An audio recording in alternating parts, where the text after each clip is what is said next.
시청자 여러분 안녕하십니까, 조성식입니다. 노상원이란 사람이 화제의 인물로 떠올랐습니다.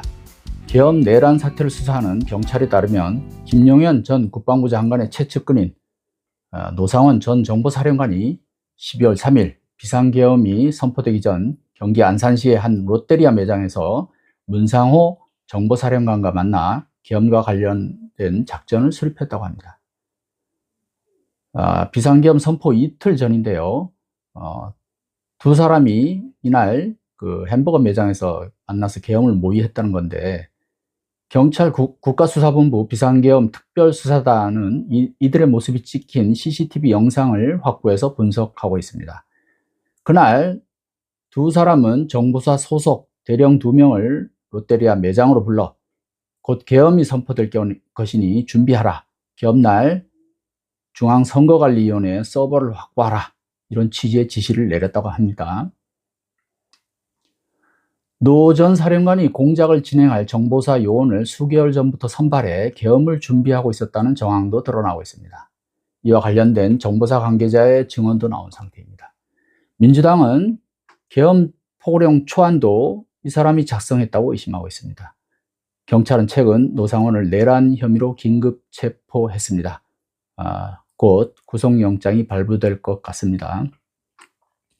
노상원이 정보사령관을 지낸 것은 박근혜 정부 때입니다. 여기서 자연스럽게 드는 의문 하나, 아니 그토록 오래전 정보사령관을 지낸 예비역 장성이 왜 이 시국에서 중요한 인물로 등장했지?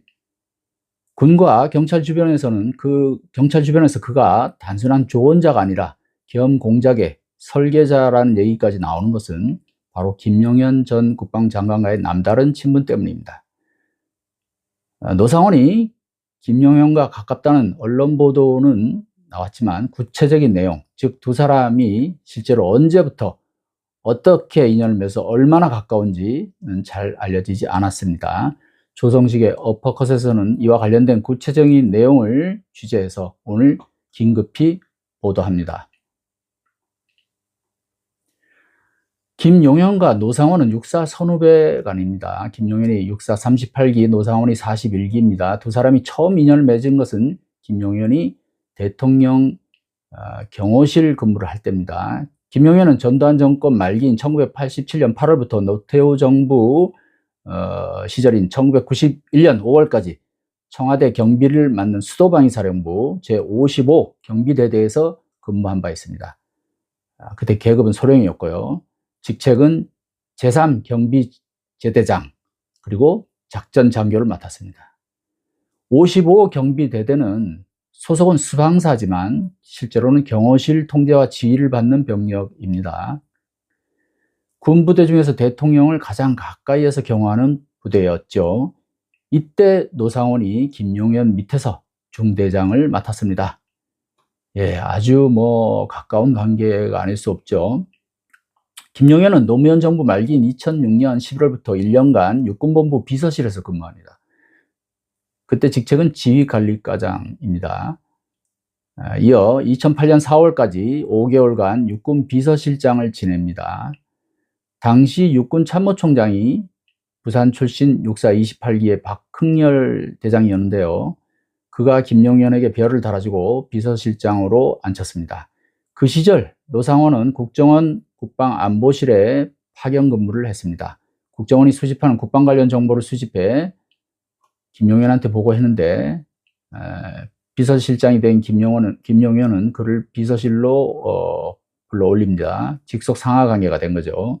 노상원은 6번 비서실에서 총장한테 보고되는 각종 문서를 사전에 검토하는 일을 수행했다고 합니다. 김용현은 이명박 정부 말기인 2012년 11월부터 1년간 합참 작전본부 작전부장을 지내고 박근혜 정부 초기에는 수도방위사령관이라는 요직을 맡습니다. 노상원은 박근혜 정부 초기 대통령 경호실에 파견돼 1년간 군사관리관으로 근무합니다. 아시다시피 경호실은 아무나 가는 데가 아니죠. 이른바 백이 있어야죠. 다들 가고 싶어 하는 데거든요. 노상원이 경호실에 파견된 것은 김용현을 매개로 이어진 박흥렬 전 육군 참모총장과의 인연 때문을 보입니다. 앞서 소개한 대로 김용현은 노무현 정부 말기 육군 참모총장 비서실에서 노상원과 같이 근무했는데 그때 육군 총장이 바로 박흥렬이었습니다. 박흥렬은 박근혜 정부 5년 내내 경호실장을 지내며 군 인사에 상당한 영향력을 행사했습니다. 박근혜 정부 때 김용현이 수방사령관 등 군 요직을 지내고 노상원이 정보사령관까지 오른 것을 두고 박흥렬 백이 작용한 게 아니냐는 그런 뒷말이 나왔습니다. 김용현은 수방사령관에 이어 합참작전본부장을 지내는데 그 무렵 노상원은 경호실 근무를 끝낸 후 소장으로 진급해 국군 정보사령관에 오릅니다. 정보사령관은 정보병과 장교들의 최고위직입니다. 군생활 대부분을 정보 업무로 보낸 노상원으로서는 꿈을 이룬 셈이죠. 군 관계자에 따르면 이때도 두 사람의 교류가 활발했다고 합니다. 사적으로도 가깝지만 또 업무 성격상 가깝게 지낼 수밖에 없었다는 거죠. 참고로 노상원은 문재인 정부 초기인 2018년 육군 정보학교장 재직 시 부하의 여군을 성추행한 혐의로 보직 해임돼서 옷을 벗었습니다. 김용현과 노상원 두 사람이 대통령 경호를 맡은 55대대에서 첫 인연을 맺었던 시기가 1980년대 후반이니 거의 40년 가까운 인연입니다. 그 특별한 인연이 2024년에 불법 비상계엄 사태까지 이른 것입니다. 지금까지 드러난 바로는 노상원은 이번 계엄 사태에서 정보사 내 특수부대인 북파공작원, 흔히 HID라고 하죠. 북파공작원들을 중앙선거관리위원회에 보내는 한편 모종의 특수공작을 꾸민 것으로 보입니다. 앞으로 수사가 진행되면 김용현과 노상원이 어떤 모의를 했는지 좀 더 구체적으로 드러날 것으로 보입니다. 조성식의 어퍼컷에서는 이와 관련된 내용을 추가로 취재하는 대로 다시 확인을 해서 알려드리겠습니다. 감사합니다.